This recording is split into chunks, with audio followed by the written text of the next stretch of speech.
Bonjour, bonsoir à tous et bienvenue à ce point culture sur ces petites bestioles que j'ai découvert juste l'année dernière avec ma copine, les morpes, les chats. Ils sont tout doux, tout mignons, tout ronds. Les petits chats sont les animaux domestiques les plus nombreux en France après les poissons. Faut dire que le chat a moultes avantages par rapport au chien. Il est propre, il est taquin. Un chat, c'est un chat, c'est-à-dire qu'il n'y a pas de chat pour lesquels tu te demandes si c'est une serpillière, une choucroute ou une espèce d'Ewok à quatre pattes qu'en aurait pris plein la gueule. Il n'aboie pas, il miaule, ce qui est beaucoup moins envahissant, et ça dort jusqu'à 16 heures par jour, donc c'est pas contraignant. Les chats, c'est comme des peluches élastiques qui te griffent si t'oublies que, quelque part sous les poils, il y a un petit cœur de chat qui bat. Le chat est donc un animal, comme l'oursin, car il se nourrit de substances organiques. Mais contrairement à l'oursin, c'est aussi ce qu'on appelle un cordé, comme les myxines, sorte d'anguille absolument dégueulasse. Mais contrairement aux myxines, les chats sont des vertébrés, car comme le nom dit, ils ont une colonne vertébrale. Comme les canaris. Mais contrairement aux canaris, les chats sont des mammifères, comme les wombats, car ils allaitent leurs petits. Mais contrairement aux wombats, les chats sont des eutériens, comme les japonais, car ils se développent en majorité dans le corps de leur mère. Mais contrairement aux japonais, les chats sont des carnivores, comme les chiens, car ils ont des dents qui leur permettent de déchiqueter les autres animaux. Mais contrairement aux chiens, les chats sont des filiformes, comme les hyènes, car leurs griffes sont rétractiles. Mais contrairement aux hyènes, les chats sont des félidés, comme les tigres, car ils marchent en s'appuyant sur leurs doigts et pas sur leurs pattes. Mais contrairement aux tigres, les chats sont des félinés, comme les lynx. Mais contrairement aux lynx, les chats sont des félis, comme les chausses. Mais contrairement aux chausses, les chats sont des chats, comme les chats. Mais contrairement aux chats, les chats sont des chats, comme... Ah bah j'ai fini. Il existe plus de 60 races de chats, en voici quelques-unes. Les Européens, qui sont des chats qui se caractérisent par le fait qu'ils n'ont aucune caractéristique, ouais, pour catégoriser les animaux, des fois faut aller au plus simple, hein. Les Maine Coon, qui sont de très gros chats à poils mi-longs. Le Chartreux, qui est une espèce de boule de bowling, sauf qu'il n'y a pas les trous pour la lancer. Enfin si, il y a toujours la solution dénucléer ton chat. Mais alors là, ça part très loin, quoi. Enfin, faudrait une salle de chirurgie ou demander à un vétérinaire. Je suis pas sûr que le veto accepte. Sauf si c'est un veto clandestin. Genre qui travaille au black, qui est en mal de blé. Mais alors à ce moment-là, ça devient risqué parce que bon, déjà payer les gens au noir, non seulement c'est illégal parce que voilà, travailler au black, en plus se pose la question de la moralité. Bon, maintenant t'en as qui n'ont pas le choix hein, de travailler au noir, genre qui fuient un pays totalitaire par exemple ou une guerre civile, des trucs comme ça, comme le Zimbabwe aujourd'hui depuis Mugabe. Enfin bref, tant que Mugabe sera au pouvoir, on ne pourra pas faire de bowling avec son Chartreux. Les Norvégiens qui ont une longue queue touffue, comme tous les Norvégiens. Les Siamois qui ont une tête vraiment à chier, comme si s'était pris un coup de pelle en travers de la face. Le Persan, c'est un chat noble, c'est le chat qui te méprise avec les yeux, genre « Oui, tout à fait, mais cette maison est à moi, mon esclave me sert mon shebat tous les soirs, à 18h30 précise. » Le Sphinx, ah mon dieu que c'est laid, sans déconner, on dirait le croisement entre un rat, un lapin et un alien. Oui, un croisement entre 3 espèces, je révolutionne la génétique, moi, monsieur. Sinon, les chats peuvent être de robes différentes en termes de couleurs. Le livre officiel des origines félines n'en reconnaît que 12. Noir, bleu, chocolat, lilas, cannelle, fauve, rouge, crème, blanc, ambre clair et abricot.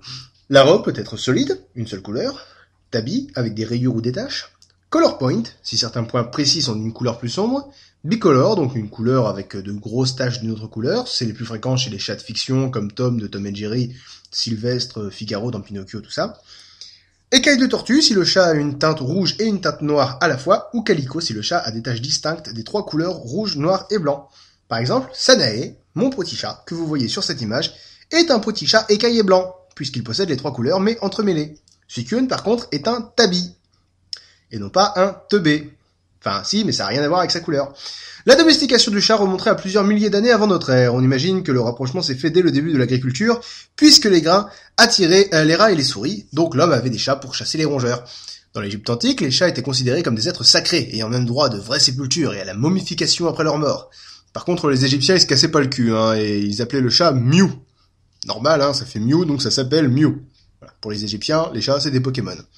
D'ailleurs, les chiens s'appelaient Wouf, les serpents Ss, et les crocodiles Groar, Crac, ah non pas ma jambe, Plouf. Les Grecs et les Romains aussi aimaient bien les chats pour son caractère docile, noble, doux et son côté propre. Faut dire qu'à l'époque, c'était soit un chat, soit un furet, donc bon... Arrive alors le Moyen-Âge, époque connue de tous pour être une ère où c'était le plus gros con obscurantiste négationniste crétin qui prenait les décisions. En l'occurrence, l'Église catholique romaine décide que les chats sont des créatures démoniaques. T'as raison, ça chasse les souris, c'est beau, c'est doux, c'est câlin, c'est propre, mais c'est vrai qu'ils ont les yeux qui brillent dans le noir, donc forcément c'est démoniaque. Enfin, à mon avis, c'est surtout que les chats étaient liés à la féminité, et que l'Église et la féminité à l'époque, voilà quoi. Genre, les femelles, c'est le mal. Ouais. L'Église catholique romaine persécute les gens qui adorent les chats. Le must, ça a été Innocent VII, le pape, qui décide que pour les fêtes populaires, on sacrifierait des chats. Ouais, des papes. Oui, mais des abrutis. Et c'est devenu le festival à qui serait le plus con dans les mauvais traitements infligés aux petits chats. En Angleterre, par exemple, sous Marie Tudor, ou Marie la Sanglante, une espèce de catholique intégriste, les chats étaient brûlés parce qu'ils représentaient l'hérésie protestante. Ces chats sont protestants, on les brûle. Ouais.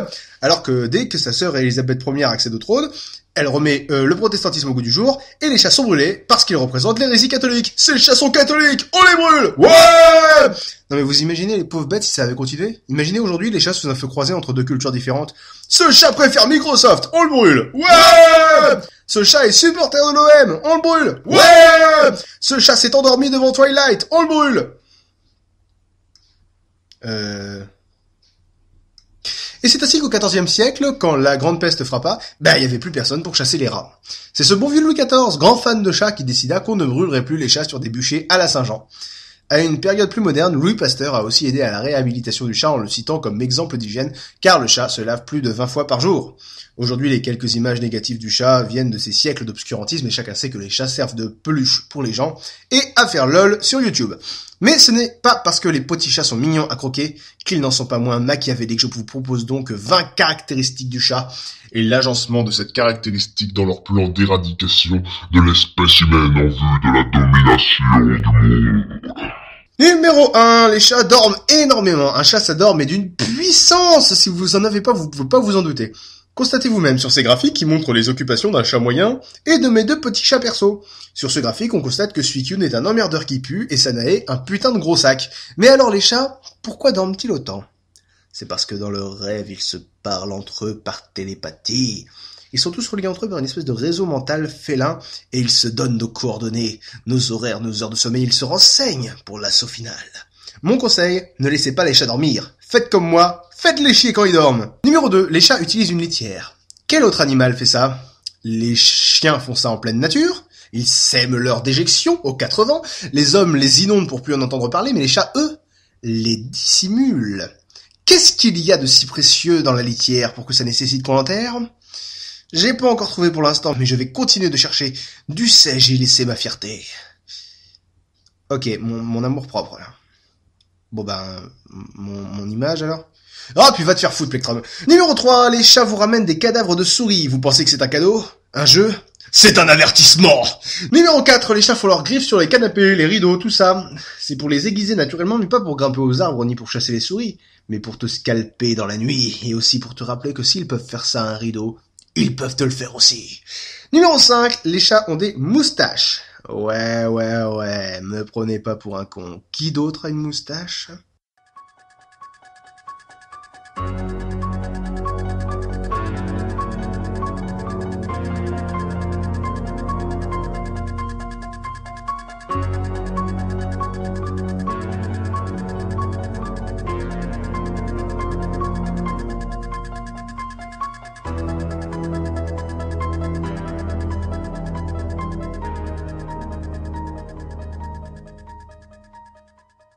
Numéro 6, les chats se lavent plus de 20 fois par jour, tu vas pas me faire croire que c'est pas parce qu'ils sont souillés jusque dans leur âme. Numéro 7, j'ai toujours trouvé que les chats étaient trop mignons. Non mais au sens littéral, trop mignons. C'est-à-dire que ça cache forcément quelque chose. Tu peux pas avoir de petites patounettes toutes blanches comme des petites chaussettes, un tout petit nez rose, des petites moustaches, des yeux tout noirs, un air innocent comme ça cache forcément quelque chose. C'est d'ailleurs aussi cet argument qui me fait croire que chez les Teletubbies, quand le périscope dit « c'est l'heure de dire au revoir », à mon avis ça veut dire « c'est l'heure de l'orgie sadomaso, donc les enfants, allez vous coucher pendant que Po prend cher ». Numéro 8, on l'ignore trop souvent, mais derrière chaque homme politique influent, il y a un chat. Bill Clinton, Margaret Thatcher, Charles de Gaulle, tous ces chefs d'État avaient un petit félin à leur côté. Ce n'étaient pas que de simples animaux domestiques. De Gaulle, Thatcher et Clinton étaient les pantins de ces chats. D'ailleurs, si on change une lettre à Clinton, ça fait Clanton. Si on remplace chaque lettre de Gaulle par sa position dans l'alphabet, on obtient 45, 71, 21, 12, 125. Et si on lit Margaret Thatcher à l'envers, ça fait rectatetragramme. Ce qui n'a strictement rien à voir avec des chats. Comme quoi, ils savent couvrir leurs traces. Numéro 9, les chats tombent toujours sur leurs pattes. Pourquoi ? Parce qu'un chat, quand il éclate, retombe toujours... non, c'est pas ça. Ils retombent toujours sur leurs pattes, donc disais-je, parce que ça leur vient de leurs ancêtres, à l'époque où les dinosaures ont disparu. Le plan des chats préhistoriques était de déclencher en même temps des dizaines de séismes monumentaux. Les chats de l'époque ont survécu en retombant systématiquement sur leurs pattes, mais pas les dinosaures. Si, c'est comme ça que ça s'est passé. Numéro 10, le chat te fixe souvent sans raison. Il scrute ton âme pour trouver ta faiblesse et te rappeler que quoi que tu fasses, il te voit. Et il sait tout. Big Cat is watching you. Numéro 11, le chat marque son territoire en urinant, et à ce titre, il s'approprie toute ta baraque, en urinant dans des endroits incongrus. La baignoire, l'évier, les ballerines de la maîtresse de maison, le placard du chauffe-eau, les draps, la bassine de linge propre. Non, c'est pas du vécu. Numéro 12, les chats ronronnent. C'est parce que c'est des cyborgs. Ils ne ronronnent pas, ils se mettent à jour. Ou ils ricanent, les avis divergent. Numéro 13, les chats grimpent dans les arbres, comme les écureuils. C'est normal. Les écureuils sont aussi dans le complot. Sale bête. Numéro 14, les chats chassent les poissons. C'est très très dur à dire. Les chats chassent les poissons. C'est normal, le poisson ça rend intelligent. Les chats chassent les poissons pour nous rendre cons et voler notre intelligence. La preuve, seul un cerveau vraiment évolué pouvait pondre une théorie pareille. Et oui, les chats, je suis plus intelligent que vous. Numéro 15, le chat, quand il est bien installé sur ton ventre ou sur tes cuisses, fait un mouvement de préhension alternative de ses pattes avant. Ce n'est pas pour te rembourrer. C'est pour tester les défenses de la cible. Numéro 16, les chats ont déjà entamé une campagne de communication à grande échelle via les réseaux de partage de vidéos. Le nononocat, la kitty cat dance, le chat qui donne des coups dans la chatière, le chat qui court après une balle, le chaton qui se casse la gueule, le monorail cat, et ils sont tous emmenés par leur maître à tous, qui veut devenir notre maître à tous.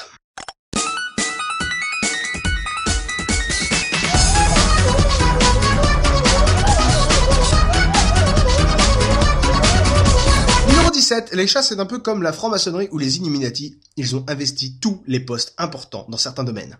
En l'occurrence, les chats squattent les dessins animés. South Park, Les Simpsons, Pinocchio, même dans cette fameuse scène du Roi Lion, en réalité, le lionceau est doublé par un chat. C'est effrayant. Et le pire, c'est que personne n'en parle. Numéro 18, les chats sont nyctalopes. Mais non, nyctalope, ça veut dire qu'ils voient dans la nuit. Enfin, techniquement, non, ils ne voient pas dans le noir total, mais enfin, ils devinent les formes à des intensités lumineuses beaucoup plus basses que nous autres. C'est parce que la nuit, ils se retrouvent entre eux pour déterrer le secret qu'il y a dans la litière. Je pense que c'est quelque chose qui se désintègre à la lumière, que c'est pour ça que je n'ai jamais réussi à mettre la main dessus. Numéro 19, les chats sont parmi les félins les plus petits au monde. Forcément, ça aurait été difficile de s'infiltrer chez nous avec des panthères ou des tigres. Mais Stigri, qu'est-ce que je te dis ? Quand maman te donne à manger, tu croques le manger, pas maman. Numéro 20, les chats ne supportent pas de ne pas avoir le pouvoir. Par exemple, un chat en voiture tentera toutes les manœuvres pour choisir la destination. Il va aller au niveau des pédales, il va miauler très fort pour signifier qu'il n'est pas content, il va même, dans les cas extrêmes, chier sur tes genoux. Non, c'est pas du vécu, ça non plus. Avant de vous quitter sur une petite compilation des chats connus du web, je me permets de faire un petit peu d'autopromo, c'est bon, j'ai le droit, c'est bon. Rappelez-vous, c'était il y a 2 ans. Vous imaginez ? Twilight version geek. Je veux vivre avec toi, Edward, et t'aimer à jamais. C'est impossible, Bella. Eh bien, ça y est, le projet est en marche. Je suis en ce moment même en phase de pré-réalisation d'un court-métrage parodique de Twilight où les geeks remplacent les vampires. Ça s'appellera Dusk. J'avais fait appel à vous pour les premiers rôles et forcé de constater que j'ai eu raison puisque j'ai trouvé 3 comédiens et comédiennes idéaux pour certains rôles importants.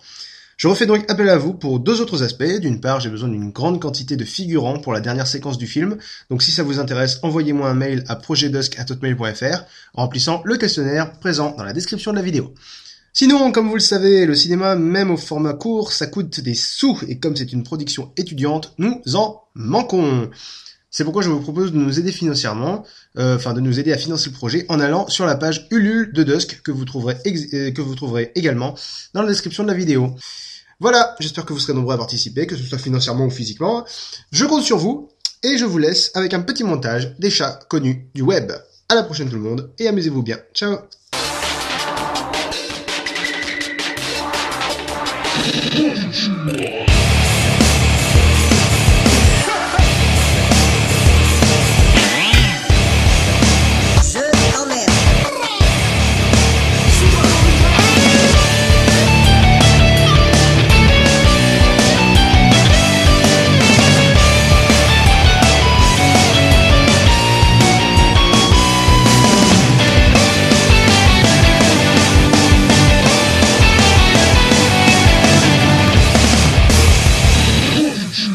Ça c'est bien.